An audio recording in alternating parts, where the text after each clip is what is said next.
It's Christmas 2010 and I'm one of an army of journalists telling Britain of a troubling missing person story. Landscape architect Joanna Yeates has not been seen, missing for 8 days. It seems she simply vanished into thin air after a night out in Bristol with workmates.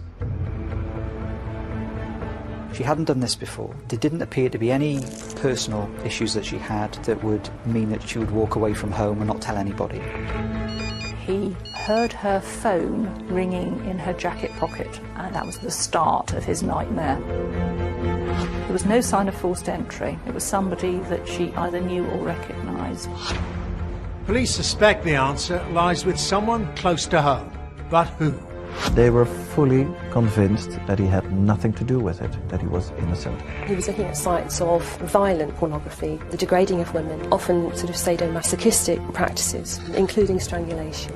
In Killer Britain, we bring you a story which put journalism on trial, as well, eventually, as a murderer.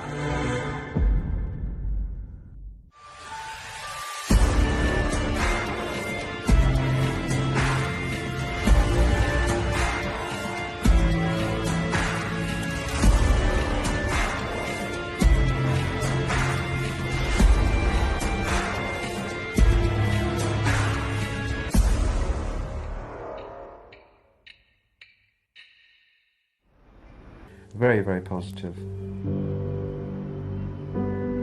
Joanna and Greg had recently moved to a basement flat in the attractive suburb of Clifton.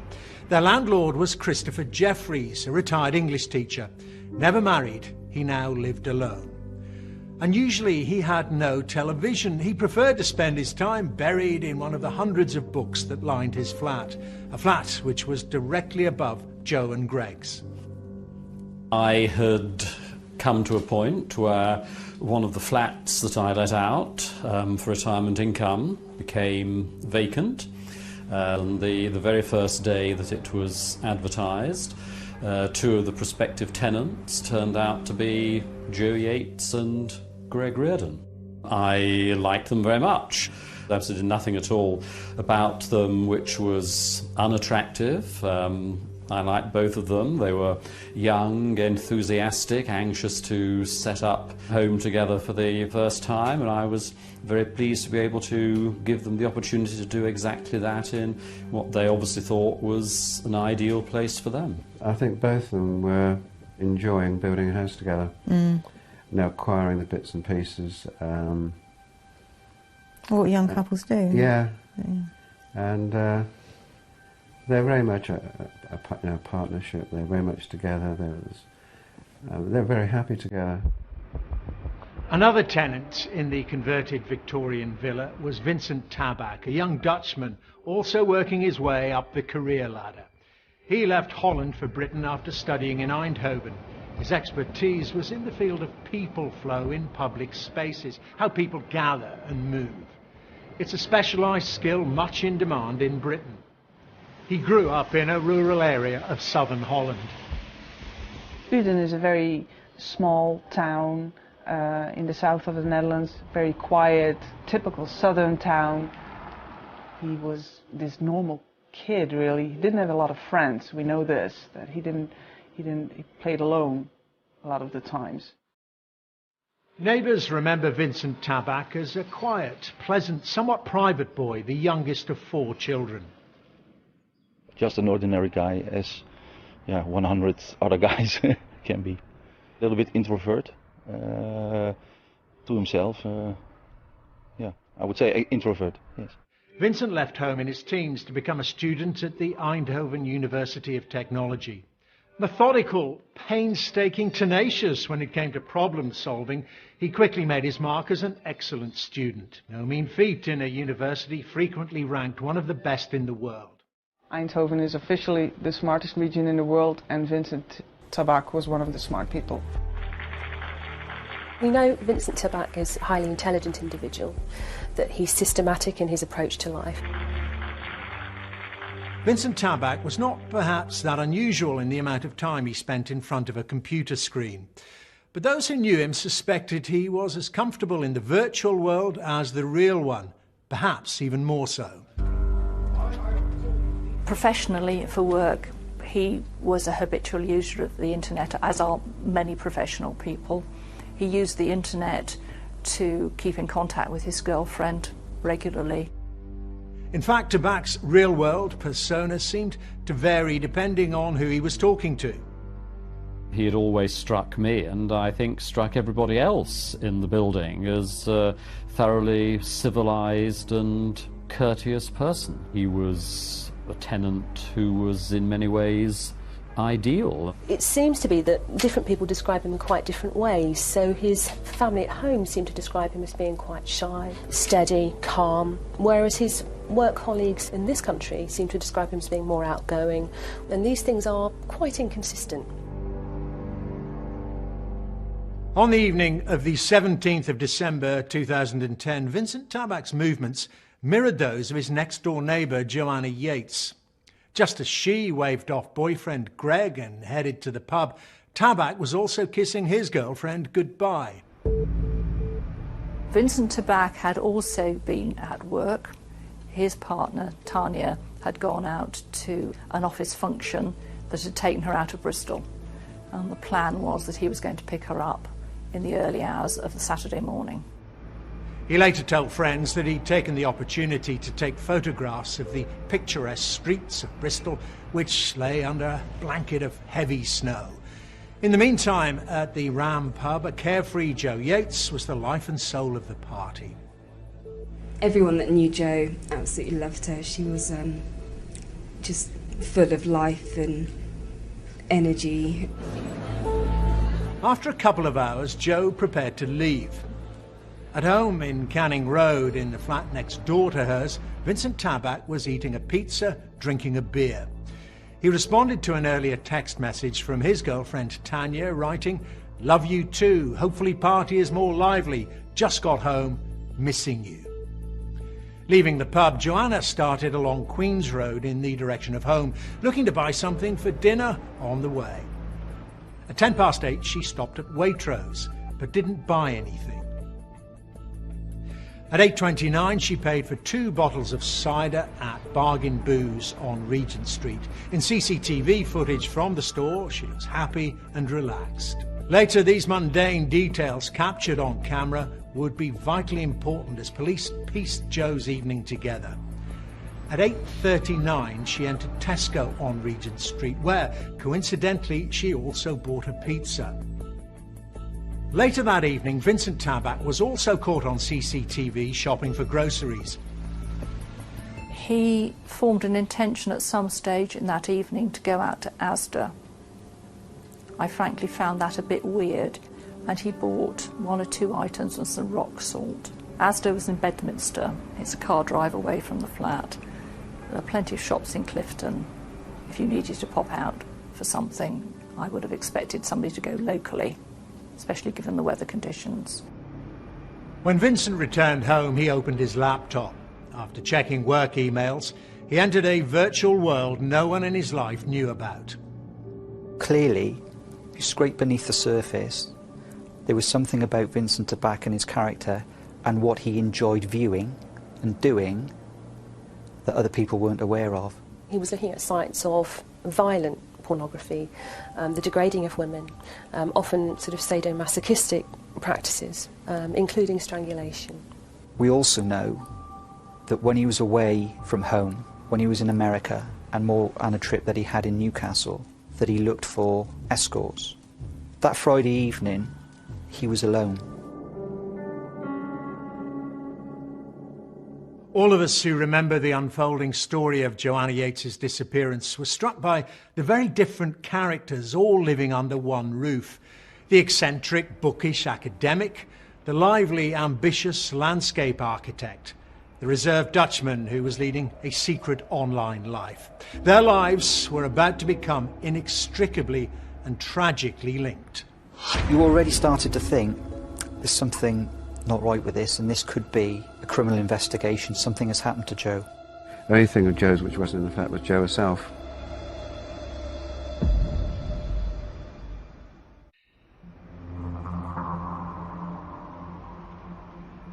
Staying with family in Sheffield, 27-year-old architect Greg Reardon tried to get in touch with his girlfriend, Jo Yeates.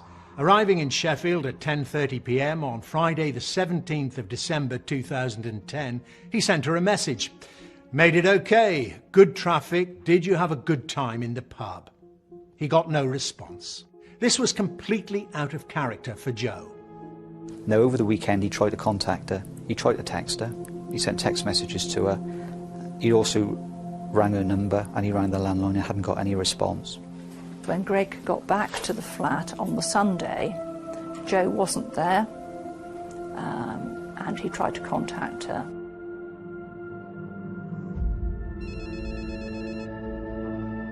He heard her phone ringing in her jacket pocket,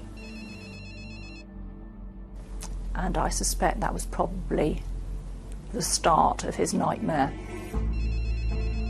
The mobile phone went quite near midnight and Greg's name flashed up on it, which I thought was unusual. And then he said, "Is Jo with you?" And we said, "Well, no, why would she be with us?" And then he said, "Well, all her belongings are here, her purse, her keys and things like that." I got up on the Monday morning, noticed that I had a missed call on my phone from Greg at about 12:30 on the Sunday, so that was very, very unusual. There was no rationale to it. And so we decided then that we'd drive down to Bristol and we asked Greg to phone the police immediately. And in the early hours of the following morning, as far as I can remember, he made the phone call to the police to say that his partner Jo was missing. Greg had already gone through the bag that she used to carry around and found Jo's wallet, glasses, everything really. The only thing of Jo's which wasn't in the flat was Jo herself. When she arrived at the flat, what struck Jo's mother, Teresa, was that she immediately came across a receipt showing that her daughter had bought a pizza earlier on the Friday night. But there was no evidence of the pizza in the flat. There was no packaging, and the fact that her boots were left in the flat, and her coat was there, her keys, her purse, her phone. So you already started to think, there's something not right with this, and this could be a criminal investigation. Something has happened to Jo. We walked around the block just to sort of looking over walls to see either the pizza or something to do with Jo or her clothes. And I remember sort of banging on boots of cars as well, just in case she'd been abducted and locked in. I mean, I knew there'd be no hope because it was so cold, but it's just not knowing what to do. It was a bitterly cold night in Bristol. Temperatures fell to -8 degrees and there were several inches of snow on the ground. As David and Teresa Yeates searched outside the Canning Road property for their daughter, they came across her neighbour Vincent and his girlfriend. I noticed these footprints going diagonally across the lawn and I wondered where these came from. And I saw these two people, a shorter person and a taller person, walking along the same path, and I thought, they must have been the ones that caused it. As I was going to the flat, it stopped, and the smaller person was Tanya, and she asked if she could help. And the man stood well back away from things, didn't say anything. When police arrived, they were in little doubt that they were dealing with a serious situation. In the case of Jo, it was highly unusual. She hadn't done this before. There didn't appear to be any personal issues that she had that would mean that she would walk away from home and not tell anybody. She wasn't on any medication of any sort. She didn't have any mental health issues. She didn't have a history of depression. So all of the indicators that sometimes would cause somebody to leave home weren't there. So very early on, there was concerns for her. On Tuesday the 21st of December, a press conference was called. If I had to pick a daughter, I couldn't pick anybody else. Good afternoon. And I miss her terribly. Firstly, can I thank you all for coming here today? I was frantically looking for bits of evidence when we got there. I mean, pockets, diaries, everything really. Really didn't know what to do, and no point in searching because there's so many areas around there very difficult just sitting inside waiting, and not really knowing what was happening in the background. As is routine in an investigation of this kind, the other residents of 44 Canning Road were the first people that detectives wanted to speak to, like landlord Chris Jeffries, who held keys to Joe's flat. I came much more into contact with the police because I'm also the secretary of the management company for the whole building. And there was a great deal to do in making sure that they had access to all the flats, including the flats where the owners were not there at the time. So yes, I was rather preoccupied with their requirements. But all Chris Jeffries could tell police officers was that on the night Joe was last seen, he'd been alone in his flat reading.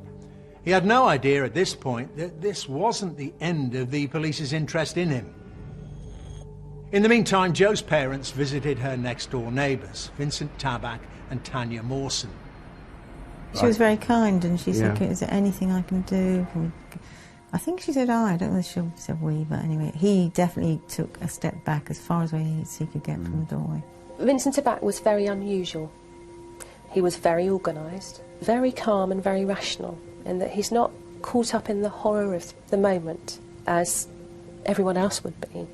Vincent Tabak was spoken to for the first time by the police as a result of that call when they came round to take details, treating it, as it was at that time, as a missing person inquiry. Tabak may have professed to know nothing about Joe's disappearance, but he certainly enjoyed talking about it.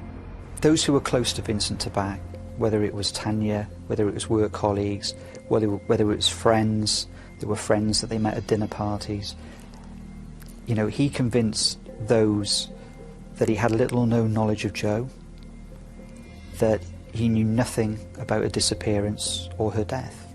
And he portrayed this image as actually he was a bit of a victim himself, in that, you know, he was under stress and he was concerned, and he was doing his utmost to reassure Tanya. We know through emails between the two of them that he was trying to reassure her. And there was one instance at one dinner party when some of the female guests there were concerned about walking home, and he walked them home. He went back to work on the Monday. He was talking to people about the disappearance of his neighbour. Now, Vincent Tabak had left the Bristol area at the end of the 23rd of December.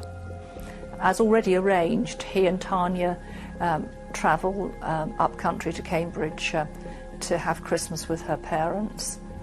And then on the 28th of December, he left the UK and travelled to the Netherlands through the Channel Tunnel.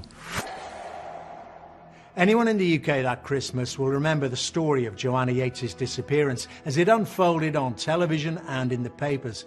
It felt like the public was collectively praying for positive news. Police continue the search for missing landscape architect Joanna Yeates. The 25-year-old has not been seen since last Friday. Police are treating the case as a missing persons inquiry, which are increasingly concerned for her whereabouts. We felt we were in a bubble. The whole world was sort of doing things, you know. Well, it was Christmas Day, isn't it, you know? It was about 9:15 on Christmas Day morning. Mr. and Mrs. Birch were walking their dog in Longwood Lane, and there was a, if I describe it as a mound underneath the snow by a wall with a quarry on the other side of the wall. And I think they walked past once, and it was just something that wasn't quite right, and they went back again, and they could see, I think, an area of the jeans, Joe's jeans, exposed, and thought I think that's a body of a human. Then we got the call on Christmas Day saying, from the police saying, you know, Joe's body has been found, etc. It was relief because we were absolutely certain by this time that Joe was no longer alive. I think I would probably have spent quite a lot of time just looking. I think I would have possibly got a bit obsessive about it. I don't know. I'm glad I wasn't in that position, really. No. The thing, when Joe's body had been found, it clarified a lot of things, because Joe hadn't been sexually attacked. Well, it became a murder inquiry from that day, because they knew how she hadn't just died. No. They knew she'd been strangled. Yeah.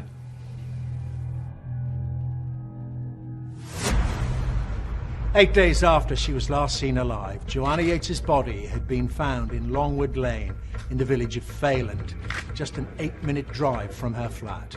We all remember the news that Christmas Day when police revealed that the search for the missing woman had ended in heartbreak for her friends and family.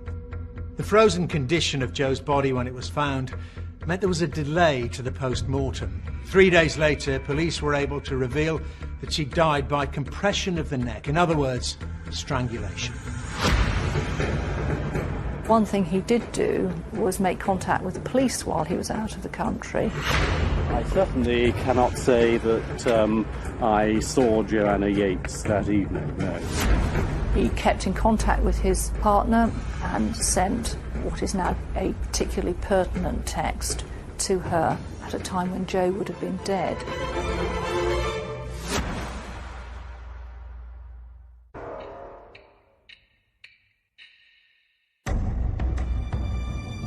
Sometime after arriving home on Friday the 17th of December 2010, Joanna Yeates had been murdered, strangled to death. Detectives investigating the crime quickly established some key facts. Joe was attacked by somebody that she had let into the premises. There was no sign of forced entry. It was somebody that she either knew or recognised. Chris Jeffries had had a conversation that same afternoon with Greg, and he would have known that she was going to be there on her own that weekend. He was landlord of the premises, and we know he had a spare key. Chris Jeffries became someone of great interest to the British media, who'd heard he may have changed his original statement to the police. On the 29th of December, a reporter approached him as he left the house. He didn't immediately recognise that I was the person he was after, but as soon as he did realise that, he rather excitedly walked down the drive with me. Are you able to give us any detail of what it was you told them? I'm afraid not, no. And the only person who had any business asking questions that I might be in a position to answer were the police, which I made pretty clear to the reporters, probably in a slightly exasperated way. I'm not prepared to make any comments to the media. So you didn't see her that evening? I certainly cannot say that I saw Joanna Yeates that evening, no. All right. Thank you very much. Christopher Jeffries had not changed his statement, he had added to it. He was trying to be helpful, but had become a person of interest to the police. I believe I had reasonable grounds to arrest Chris Jeffries. So I opened the door and was immediately confronted by two detectives who showed their ID, who announced, "We're arresting you on suspicion of the murder of Joe Yeates." Following every move of the search and investigation was Vincent 𝗂𝗏𝗿𝗏𝗏, who, whilst in Holland, trawled the net every day for new details. On the day of Chris Jeffries' arrest, 𝗂𝗏𝗏𝗏𝗏 also offered some information of his own. One thing he did do was make contact with the police while he was out of the country. And at 10 o'clock that morning, Vincent 𝗂𝗏𝗏𝗏𝗏 and his girlfriend made a telephone call. He rang up with information stating that on the evening of the 17th of December, the person in custody who had a car parked to the rear of that premises in the communal parking area, 44 Canning Road, their car had moved. That was significant for me as a senior investigator, and he knew the relevance of that. Christopher Jeffries had no idea that one of his tenants had incriminated him. His silver Chrysler car was taken away for testing, painstakingly combed for forensic evidence. In the meantime, the bookish, entirely innocent bachelor was in custody, facing interrogation. I was invited to admit that on the particular Friday evening on which Jo was thought to have disappeared, I had gone round to her flat. I had let myself in because, as a landlord, I had a key, and that everything had then escalated from that point. It was so intense as to be quite numbing. All the possessions that I had with me were taken away. He told police he'd stayed in reading that night. Would they find that he'd lied? I remember saying, "What evidence do you have?" I might have begun emotionally to break down. The conditions of being held in a police station are extremely stressful. Friends organised legal support as Chris endured 3 days of questioning and spent 2 nights in a cell. It was an unimaginable ordeal. Innocent of any crime, Chris Jeffries was released without charge. On New Year's Day 2011, a dangerous killer was still on the loose. Towards the end of the questioning, when it became clear that the police were not going to be able to find any evidence at all to charge me, then I did start to think, well, a lot of time has been wasted on an innocent person. Whoever was responsible for Jo's disappearance and murder is still on the loose and remains a danger to the public. We, the British public, had been gripped by this developing story with its many twists and turns. But in Holland, it was not a significant news story. Then Bristol police decided it was time to speak to the man who'd made a damning but false statement against Chris Jeffries and who had also been alone at 44 Canning Road the night that Jo disappeared. So I sent a team, 2 investigators out to the Netherlands to speak to him and his girlfriend as a witness, to capture that information because I felt that was crucial to my investigation. At that meeting, one thing the police officers asked for was a voluntary DNA sample from Vincent Tabak. He was somewhat reluctant to do so, sufficiently reluctant for the officer who took the sample actually to phone the incident room in Bristol and report that reluctance as being something that concerned her. It wasn't quite right. It wasn't until the officers returned from the Netherlands and they spoke to Vincent Tabak on New Year's Eve that Karen Thomas, the officer that spoke to Vincent Tabak and took the statement from him, raised some concerns. Tabak's movements the night of the 17th of December didn't altogether make sense. The walk to take photos of the snow, and detectives couldn't find any sign that he'd actually taken any. The car journey to a supermarket some miles away. But there was more.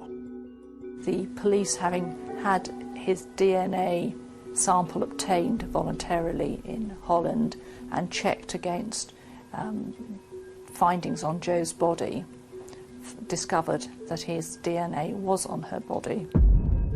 And that was one of the key factors that led to the planned arrest of him in later January. Vincent Tabak was arrested on the 20th of January 2011 on suspicion of murdering Joanna Yeates. But there was one person who struggled to believe Tabak could be guilty. His landlord, the innocent man who'd found himself wrongly suspected of murder and seen his face plastered over the newspapers. When Vincent was arrested, I was very surprised indeed, because he certainly didn't strike me as somebody who I would suspect, and I had some concern for him because I was worried that perhaps the police had made another mistake and somebody else had been unjustly taken into custody. In Holland, TV news reports detailed his arrest. Journalists there wondered if Tabak could be the victim of a grave miscarriage of justice, fueled by the frenzied British media. Dutch people were saying on internet forums, if you would read that, they were saying, well, he might be innocent. They arrested the landlord and he was innocent too. Maybe the police are under a lot of pressure. You know, there was a lot of speculation going on and a lot of disbelief going on, a lot of doubt going on in the Netherlands about this man's guilt, yes. British press besieged Tabak's family in his hometown of Uden. Convinced the man they knew and loved was innocent, they worried that a sensationalist media might prejudice any future jury against Vincent by focusing their attention so heavily on him. They were already under a lot of pressure because they didn't really understand why Vincent Tabak had been arrested. They didn't know anything about it. And of course they believed their brother and their son to be innocent. They even went on television and claimed it. And it was just a British media circus around them that they weren't used to and that certainly Holland is not used to. This was 7 o'clock in the morning live. One of the targets we had was to get the British press away from their houses, from their gardens, from their children, as they were in Holland already very massively. As the British media dug into Vincent's life and background, his family steadfastly stuck by him. There was no way this clever, dedicated young man was a killer. They were fully convinced that he had nothing to do with it, that he was innocent. They knew him very well. He was a very loving brother and son and uncle. And for that reason they were really in distress. I mean, they could not imagine that a guy like him was arrested by the British police for a horrific thing like this. In any case, he had his digital alibi, the text messages he'd sent girlfriend Tanya throughout the evening. At 9:25, miss you loads, it's boring here without you. At 10:30, can't wait to pick you up. Surely a man who'd committed murder couldn't be so cool, so calm as to send those messages. In custody, Vincent Tabak refused to help police with their inquiries. When he was in custody, he made no comment. And initially when he was in custody, we had the forensic evidence, the DNA that I spoke about on her body, and the statement that he'd made to the police on the 31st of December. He went no comment, but he gave a written statement, during which he stated that he didn't know Joanna Yeates, didn't know anything about her murder. Police needed to gather more evidence. They began to comb footage from every street camera in Bristol, building a picture of Tabak's every move. They found him walking the streets earlier in the evening. Nothing so odd about that, but at 10:30 p.m. his movements started to make less sense. He walked into a supermarket, then immediately back out again. He inexplicably returned a moment later, entered the store and bought beer, rock salt and crisps. Let's not forget Tabak knows all about the design of public spaces. It's his area of expertise. He knows where cameras are situated, which way they're pointing. Police would come to wonder if he was deliberately making sure that he was caught on camera. My view was that he made that trip to Asda to form an alibi if he needed it, an alibi for why his car was out, a route that he took where there was a lot of CCTV, the fact that he was making a text message underneath a CCTV camera. These were all things to put him out and about as an alibi. He kept in contact with his partner and sent what is now a particularly pertinent text to her at a time when Joe would have been dead. After Tabak's arrest, forensic computer analysts scoured his computer. More and more he began to look like a man with secrets, with a virtual life he didn't share with his loved ones. Well, there was a substantial amount of material found on Vincent's laptop, which contained extreme pornography. Searches of his computer also uncovered a deep fascination with Joanna Yeates' disappearance and the subsequent investigation into her death. Very soon we identified that as early as the 19th of December at 10:30 that evening, he was on Google Maps at home on his laptop looking at Longwood Lane. What it showed was that he had an interest in the situation at a time when everybody else, Joe's family, partner and the police, were still treating this as a missing person inquiry. On the 21st of January, police were given more time to hold Vincent Tabak for questioning. They needed it. The earlier DNA match linked him to Joanna's body, but was not conclusive enough to charge him. They needed a breakthrough or they'd have to release him. An intense forensic search of Tabak's grey Renault Megane car finally yielded the results they needed. One of the CSIs identified some microscopic areas of blood in the boot of that car. They were swabbed and they were sent to the laboratory. And the DNA contributed to that blood was Joanna Yeates. When he was subsequently challenged for the interview process and we disclosed the forensic evidence linking him to her body, he still went no comment. And the initial indications from the computer of what he'd been viewing, then clearly the evidential case was even stronger. And he was in a very difficult position then, but he still chose to say nothing. Vincent Tabak stubbornly refused to acknowledge any part in what had happened to Joanna Yeates. Then, one day, having spent almost 3 weeks in custody, he had a change of heart. When he was on remand at Long Lartin prison, on the 8th of February, he disclosed to a chaplain at the prison that he was going to plead guilty to the killing of Joe. He may have now admitted killing Joe, but he had not confessed to her murder. In fact, police discovered that prior to his arrest, he'd made some revealing internet searches about the nuances of English law. He was already devising a plan for how he could get off with a lesser offence. And he was researching, both at work and on his personal laptop, the differences between murder and manslaughter. Days before he was arrested, Vincent Tabak had begun planning that if the case came to court, he would argue that he killed Joanna Yeates by accident. We felt he was trying it on. I think he felt that, well, the cost-cutting that goes, hearing about the newspapers and so forth, they'd take the easy option in jail for a few years. Well, he had nothing to lose. He had nothing to lose by it, because the evidence that the police had, the DNA evidence, meant that he killed Joe, so he's only admitting what the police knew anyway.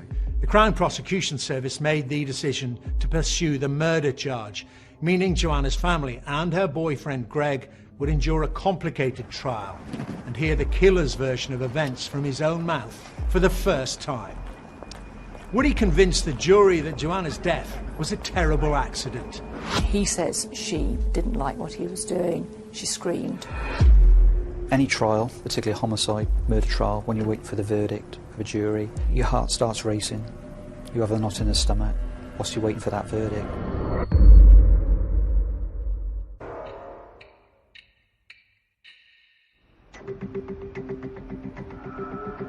On the 4th of October 2011, the trial began of Vincent Tabak, a Dutch engineer accused of murdering his neighbour, landscape architect Joanna Yeates. He denied murder, entering a plea of manslaughter instead.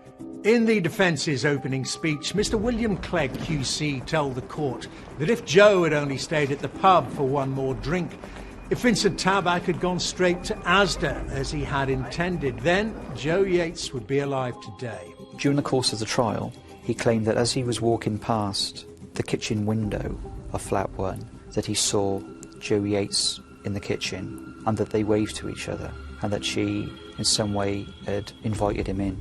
But when he was asked to show how Joe waved to him from the window, he actually did a wave and not a beckon. I mean, he was obviously in the witness box and we watched him.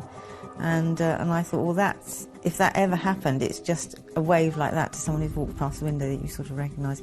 It wasn't a beckon at all. And when he actually did it, he didn't do that. That's what he claimed during the trial.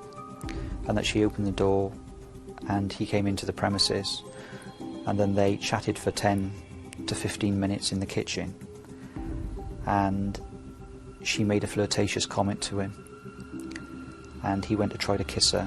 He'd obviously been reading books of some particular type or been looking at some videos and that's what's happened. And he thought, well, if it happens in the video, then it probably could happen.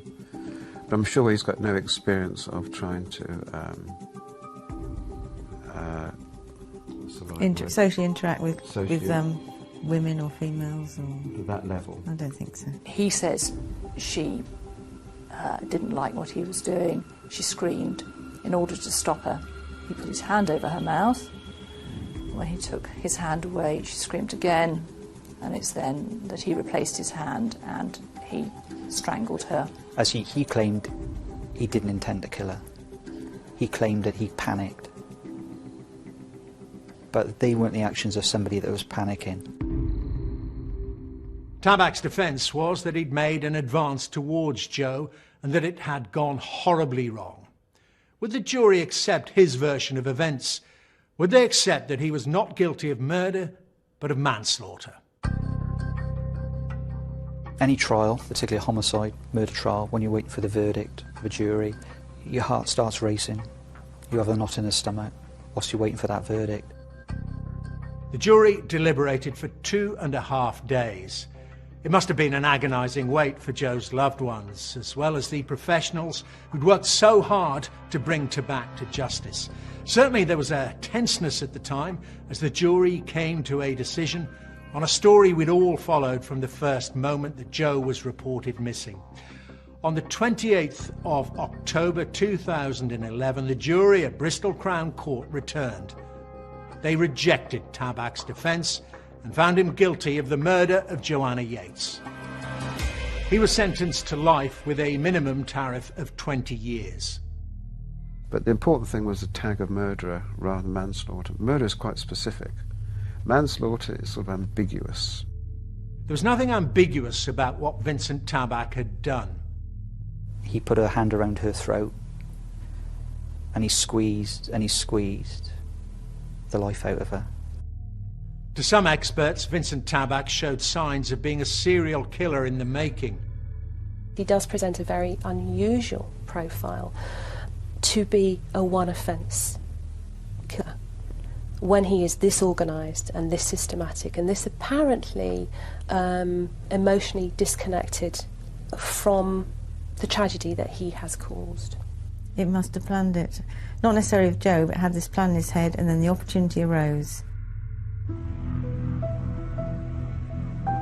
In the short time she'd lived at 44 Canning Road, Joanna had planted a mini garden outside her flat. One resident still tends to the flowers and herbs that she will never see. She was just a lovely girl. We could spend time together and not talk and be really happy, or just chatter away. And I do miss her.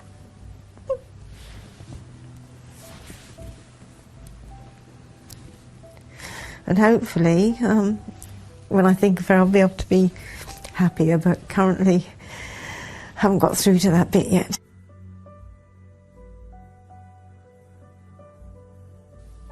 Our grief really is towards what was taken away from her, not what we've lost, but what was taken away from her.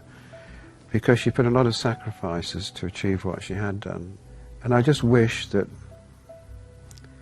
she had a chance to sort of reap the benefits of what she put together.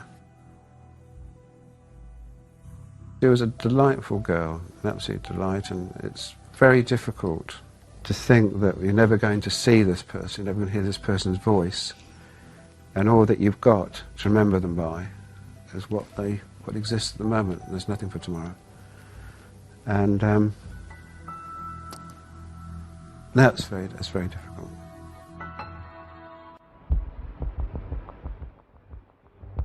The story of innocent Christopher Jeffries went on to be made into a major British TV drama. Meanwhile, left to cope with the agony that they'd suffered, Joanna's devastated parents. For Teresa and David Yeates, they will forever miss a young woman who clearly brought light into the lives of everyone who knew her. I think she'd always say to anybody who had any problems, it'll be fine. And that was it, it'll be fine. Yeah. That's all that I think most people needed to hear from Joe. They had confidence that it would be fine, it'll be all right. Yeah.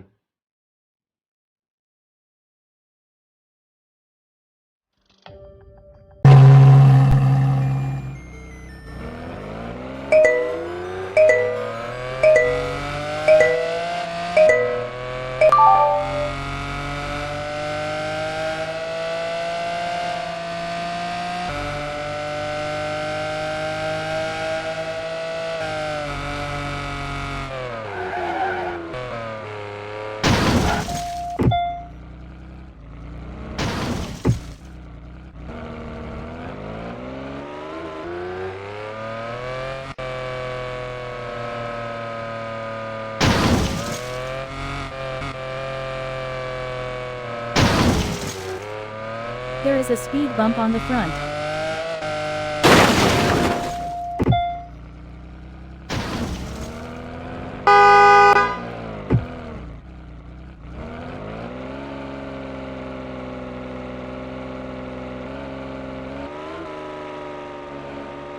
There is a speed bump on the front.